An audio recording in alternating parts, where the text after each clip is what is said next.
Assalamualaikum and hi, my name is NURUL BATRISYA binti SHAHRUL NIZAM. My matric number is 23TLS23F1095. Hi, my name is SITI NURKHAIREEN binti RAMLAN and my matric number is 23DLS23F1105. Hi, Assalamualaikum. My name is NURUL HAZWANI binti TAUFIK. My matric number is 23DLS23F1090. My name is MUHAMAD HAKIMI bin SALLEH and my numeracy is 23DLS23F1078. Hi, my name is Muhammad Iqmal Hafizy bin Abdul Aziz. My number metric 23DLS23F1085. Hello, my name is Muhammad HAZIM bin AZMI. My matric number is 23DLS23F1097. Assalamualaikum and hi, my name is NURUL BATRISYA binti SHAHRUL NIZAM. My matric number is 23TLS23F1095 and I will be talking about Export Management Company, or also known as EMC. This company plays a very important role in international trade, especially for businesses that want to export their products to other countries but don't have the resources or knowledge to do it themselves. The definition of EMC is: an export management company is a business that manages the entire export process for a manufacturer. In simple words, the EMC acts as a middle person who helps the local companies sell their products in global markets. They don't own the products and they work on behalf of the manufacturer, handling everything from finding buyers overseas to shipping and getting the payment. Next, main functions of EMC. First, develop export strategies. EMCs help businesses to plan how to enter foreign markets. This includes deciding which countries to target and how to promote their products. The second one is handle international sales and marketing. They act as a sales team for the company in other countries by promoting their products, negotiating with buyers, and increasing the global sales. The third one is manage export logistics and documentation. They take care of all the export paperwork, customs requirements, and shipping arrangements to ensure smooth delivery. The last one is arrange shipping and payment collection. EMCs make sure products are shipped to the right place and payments are received properly, reducing risks for the business. And lastly, there are a few short examples for export management company. First, a company in Malaysia makes delicious snacks, but they don't know how to sell them overseas, and EMC helps them to export to Japan. The second one is a small furniture maker in Indonesia wants to sell their products in Europe, but they don't want to open a branch there, so they hire an EMC to do it for them. And the last example is a coffee brand in Vietnam uses an EMC to manage their sales in South Korea, making it easier to grow without needing an international office. And in summary of my presentation, an export management company helps business to sell their products overseas by handling everything such as planning, marketing, documents, shipping and payments, and it's a simple way for companies to grow globally without doing it all on their own. Thank you. Hi, my name is SITI NURKHAIREEN binti RAMLAN and my matric number is 23DLS23F1105 and I'm from DLS4C. Now, I'm going to explain something really important in international trade.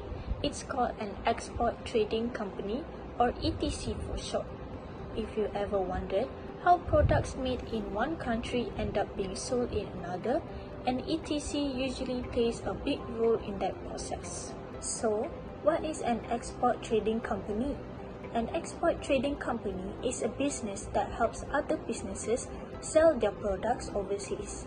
Let's say there's a small business in Malaysia that makes snacks and they want to sell them to customers in Japan.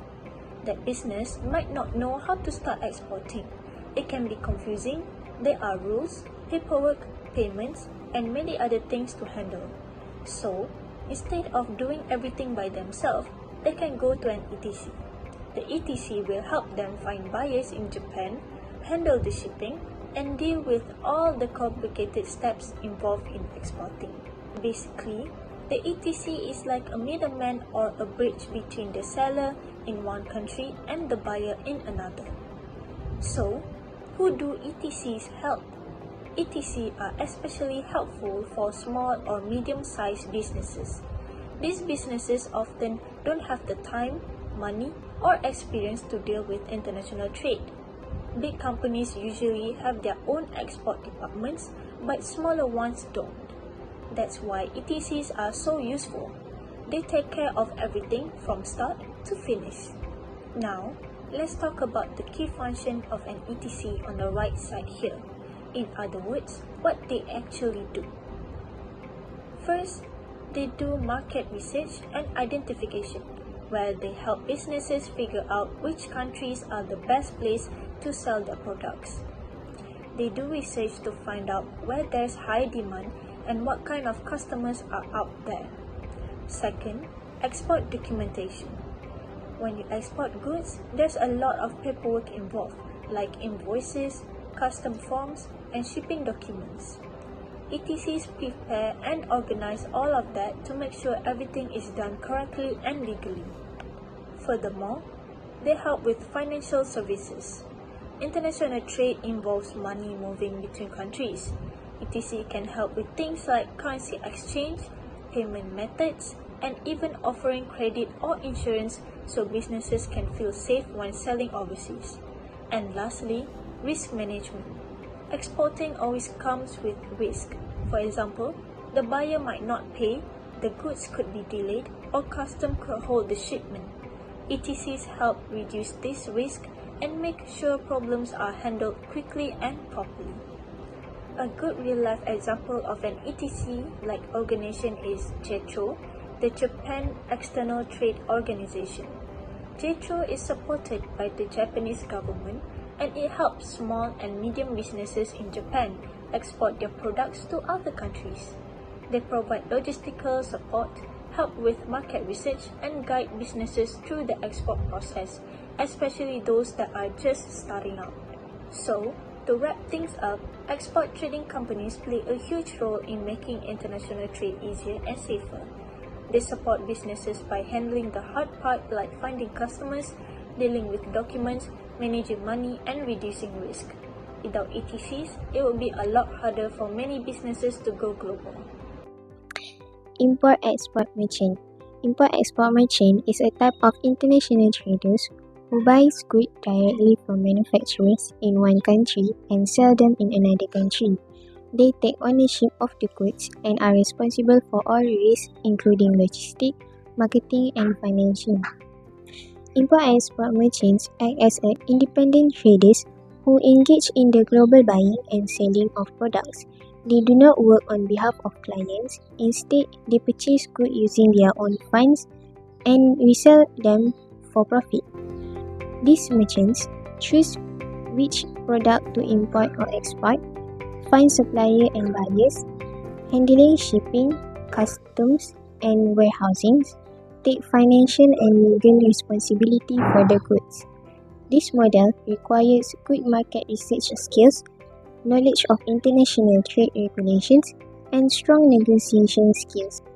For example, for import, a person in the USA buys a homemade bags from India and sells them in American stores. For exports, a company in Kenya buys teas from local farmers and sells it to the buyers in Germany. For both import and exports, a trader in Turkey buys clothes from China and exports Turkish rugs into the Italy.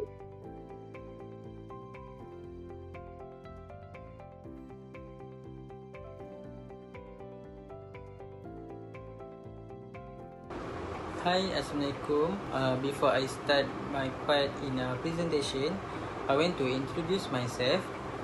My name is MUHAMAD HAKIMI bin SALLEH and my nomenclature is 23DLS23F1078, and I want to explain of the 6 steps in the context of a clothing business with the exporting country Indonesia and the importing country Malaysia. Okay, first, get a business order. The first step is to get a business order or request from the buyer. In this case, a clothing company in Indonesia may receive a request from a clothing company or distributor into Malaysia who want to import certain clothing such as Muslimah clothing, batik or casual clothing. Okay, second, select products to export and import. After receiving the request, the company need to determine the clothing products to export and import. For example, women clothing such as modern robes, batik kurungs, or men clothing from special Indonesian fabric. Product selection is important so that it suit the need of the Malaysian market. And third, supplier searching. Next, the Indonesian company needs to find a clothing supplier who can meet the desired quality, design, and quantity. This supplier may be a local clothing factory in Bandung, Surabaya, or Jakarta that produce clothing wholesale. Thank you. Hi, my name is Muhammad Iqmal Hafizy bin Abdul Aziz. My number matric 23DLS23F1085. I am from DLS 4C. Now I continues about stamp import and export process. Number 4, price the product. The company will then set the price of the product based on production cost, profit margin, shipping cost, export-import tax, and market value in Malaysia. The price must be competitive and affordable for Malaysian buyer, while that still being profitable for Indonesian exporter. And number 5, find the customer. In this step, the company need to identify customer or buyer in Malaysia. This could be clothing boutique, online store, or wholesaler distributor. Promotion can be done through digital platform, business email, fashion show, or through license agent between the two countries, Malaysia and Indonesia. And lastly, number 6, get the logistic down. Finally, the company need to manage shipping logistic, including shipping method by sea or air and or land, cargo insurance, custom document, and import clearance in Malaysia. Collaboration with international logistic company is essential to ensure that the clothes are delivered safely and on time. Hello, my name is Muhammad Hazim bin AZMI. My matric number is 23DLS23F1097, and now I will continue my part with the 5 government agency that supervise handling of export import, then explain the function and how does the agency support the business. Okay, the first is Royal Malaysian Customs Department, RMCD. The Royal Malaysian Customs Department, also known as the Jabatan Custom Diraja Malaysia JKDM, is a government agency under the Ministry of Finance, Malaysia, responsible for collecting indirect tax and enforcing custom law in the country. Okay, the function is, the first one is enforce custom law and regulation for import and export activity. The second is administer import and export duties, tax and custom procedure. And the last one is ensure goods crossing border comply with national law. Okay, the business support is, the first one is provide a clear framework for duty payment and exemption. The second is operate the U-Custom online platform for smoother custom declaration. The third is offer facilitation like duty drawback and temporary import and export scheme. And the last is help reduce smuggling and protect legitimate business. The second is Malaysia External Trade Development Corporation, BATRISYA. The Malaysia External Trade Development Corporation is a national trade promotion agency under the Ministry of Investment, Trade and Industry (MITI). It was established in 1993 to help Malaysian companies succeed in international market. The first function is promote Malaysian product and service in international market. The second is assist local business in exporting through advisory, training and trade mission. The last one is collect and share trade intelligence. And business support is the first one is provide market research and trade statistic, and the second is organize international trade fair, B2B meeting and expert training. The third is offer financial support under program like Market Development Grant (MDG). And the last is help SME expand globally by identifying potential buyer. The third one is Ministry of International Trade and Industry, formerly known as the Ministry of International Trade and Industry, is a key ministry in the Malaysian government responsible for overseeing national policy on investment. The first function is formulate and implement policies related to international trade and industry. The second is overseas trade agreement. And the last one is regulated strategic trade under the Strategic Trade Act 2010. The business support, the first one is negotiated for favorable trade term and FTA that reduce export and import costs. The second is offer industrial development incentive and investment support. And the last one is provide a trade and industry information portal for guidance on procedure. And the fourth is Department of Standard Malaysia, DSM. Is the national standard and accreditation body of Malaysia. It operates under the Ministry of Investment, Trade and Industry, MITI, and play a crucial role in ensuring quality, safety, efficiency and competitiveness in Malaysian product, service and system. The first function is develop and promote national standard for product and service. The second is ensure product conformity for both local and international market. And the last one is work under the Ministry of Investment, Trade and Industry, MITI. And business support. The first is provide product certification to comply with export market requirement. The second is help business meet international standard like ISO, halal. And the last is build confidence in Malaysian goods abroad through standardization. Okay, the last one is Malaysia Quarantine and Inspection Service, MAQIS.